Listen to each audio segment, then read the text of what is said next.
Google, by the way,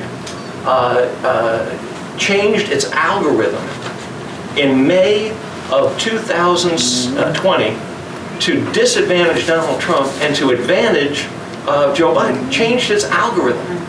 And when you ask them about this, and I know people that own newspapers and ask them about it, they say, oh, well, that's just a technical thing. We don't know what the result was. We just know that we did that a technical person did this. Nonsense.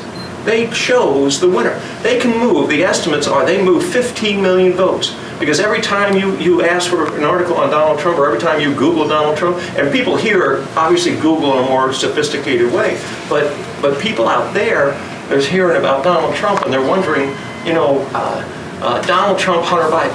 I hadn't heard what you said about Google, that they changed the algorithm and penalized President Trump. Can you talk more about that? Like, they flipped 15 million votes to Biden? Like, well, where?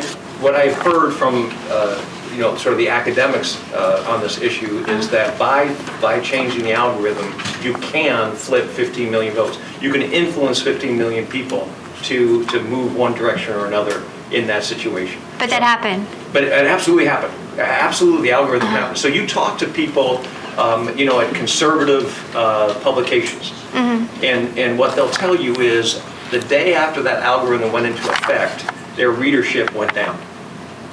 So if you were looking for something on the Washington Examiner or the Washington Times or the conservative newspapers in this area, you would have to go further down. You have to go to page 2 or 3 to find the story you were looking for, and that's what Google did, was by changing their algorithm.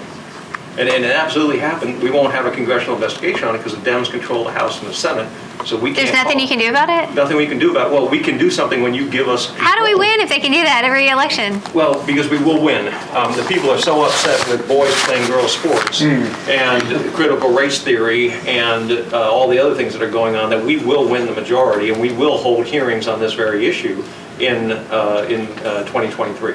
And that happens before the 2024 election.